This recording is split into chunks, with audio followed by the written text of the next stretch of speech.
Now, my first thought on it is, of course it's a Honda, so it's going to work for a really long time.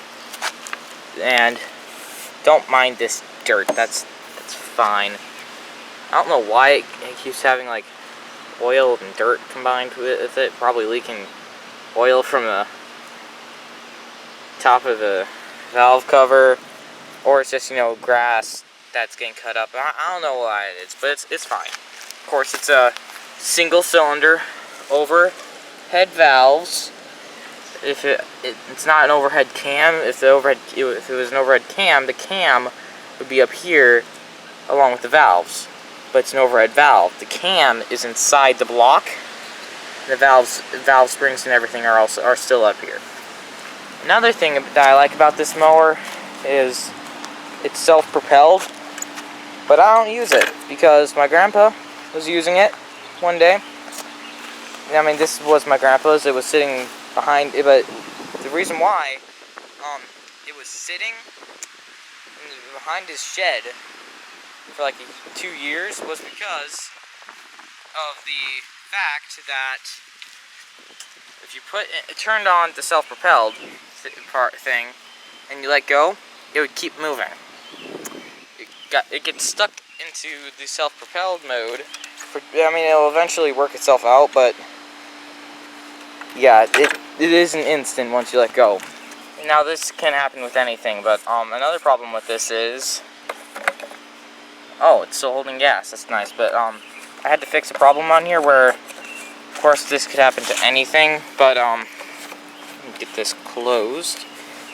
This fuel line connects to the tank, which the gas tank is a part of this cover, because if you remove this,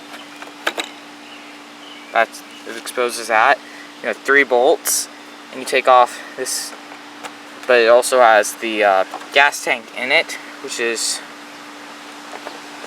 I mean, I guess it saves on having to make separate stuff. I mean, it's all about making them cheap and selling them for as much as you can these days, but yeah, I don't really like having it like that, because every time I have to take this off, I have to make sure I don't spill the gas. I have to drain it into a separate container before I fill it back up. It is, of course, obviously a single carburetor, and now when we were getting this to work, I did an oopsie. I took this off, messed with the valves, and then it didn't work. I thought it was the carburetor's fault. Of course, me blaming it on something else that didn't deserve to be blamed for, but that's just how it is. And then we fixed the valves, and this is a new carburetor on here, new 1-barrel carburetor. You can see down there. And this is, of course, it affects your throttle, and it opens and closes the choke, and this all the way down completely closes the choke. But apparently on this, it won't start with the choke like even remotely open. Like, you have to have it completely shut, like just not getting enough gas, which when you have the choke closed, it'll get enough gas to fire, and then it'll run fine. But yeah,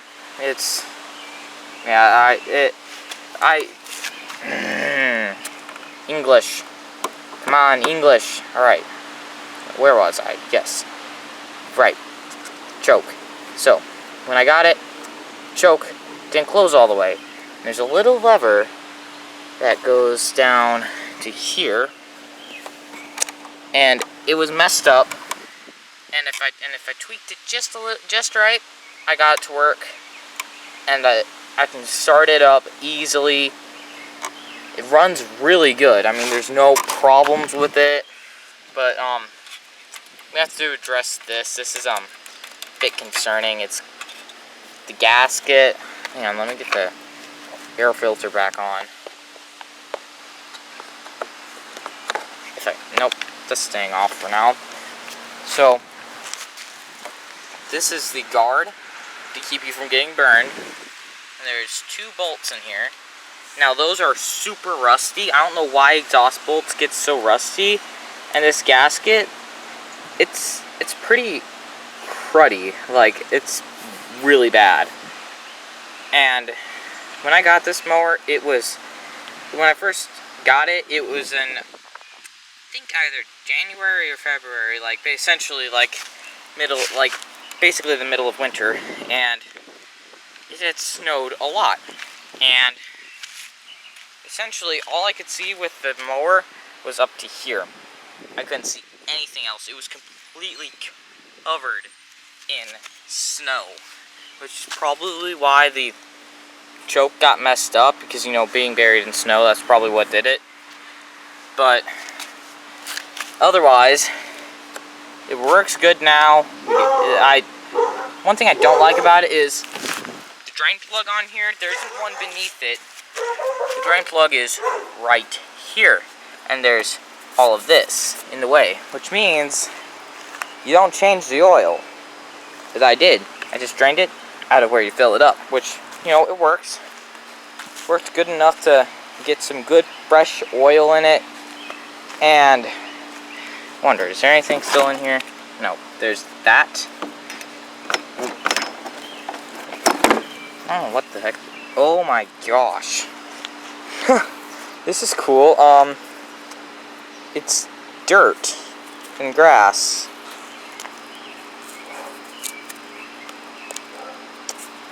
That's why you clean out the bottom of your mower, if you really care about them. No, I'm not really digging this whole plastic design. It's pretty much all this is. Like, the mower deck and everything, it's just plastic. And I don't like it, but it's still, like, pretty hard plastic. It's not brittle or anything. So at least they hopefully designed it to withstand the elements better than the competitors. Which, you know, Honda, probably the best small engine maker ever. Like, you know, Honda Monkey, Honda Grom, those things are awesome. I'm gonna get one day. Now, you guys decide, in the future, which one would you want me to get? Honda Monkey or Honda Grom? I don't know which one I'm gonna get, but it's gonna be awesome either way. I do see some dirt up here. You know, it's pretty dirty inside there.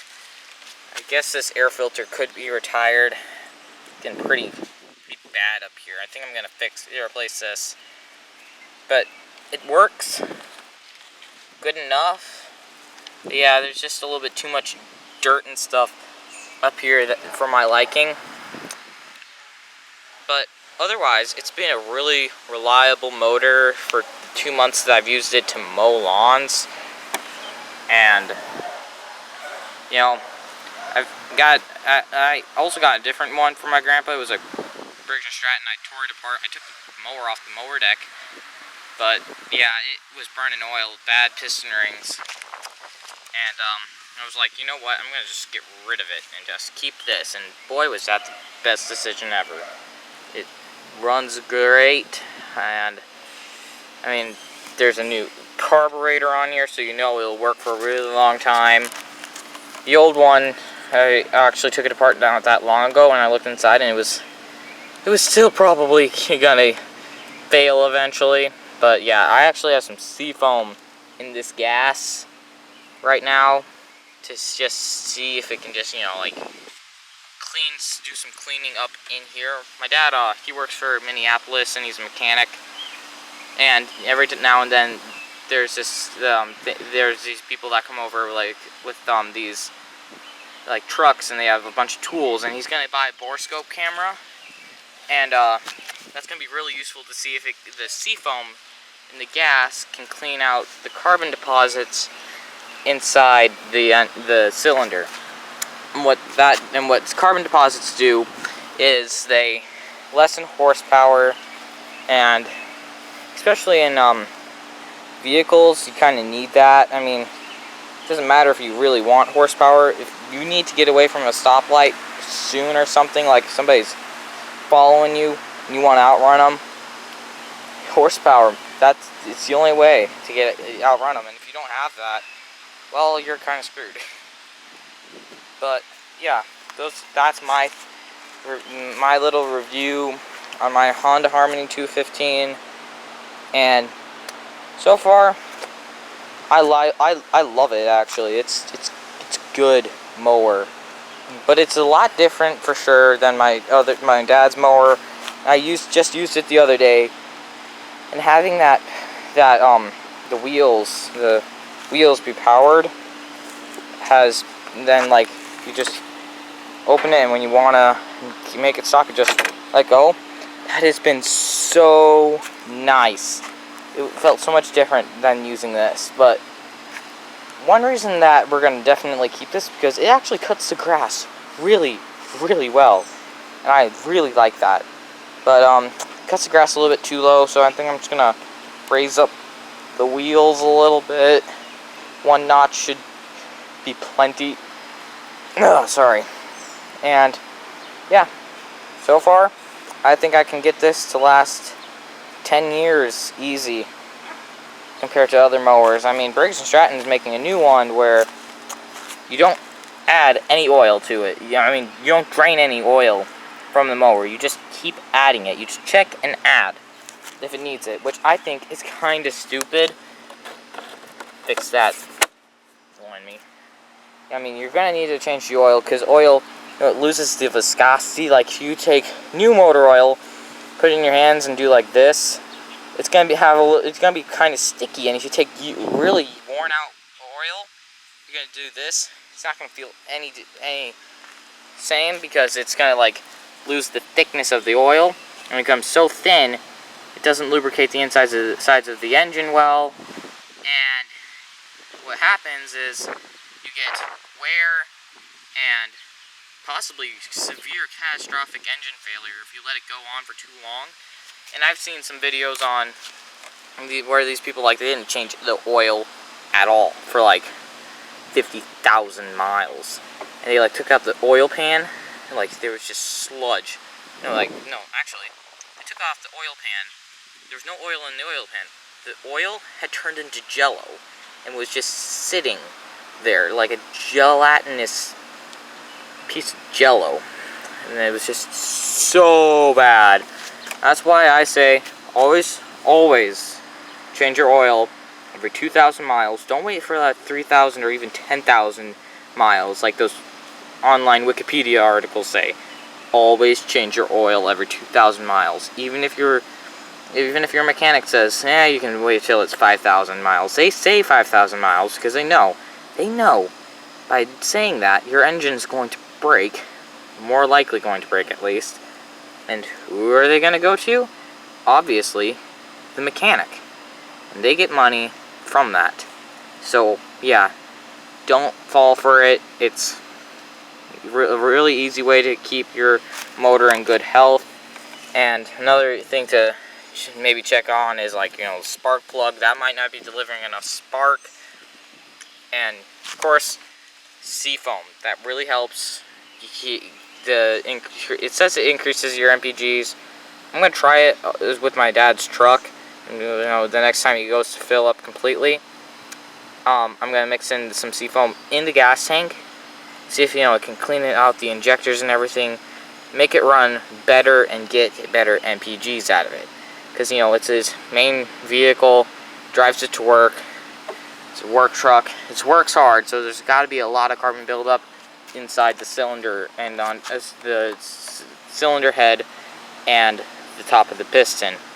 But anyway, guys, I'm glad you guys watched this video. Probably a little bit boring, but my first review video. I don't know what I'm supposed to do, but I just thought I'd tell you guys about it. And yeah, if you are like me and you want to get into fixing stuff like this, find a Honda.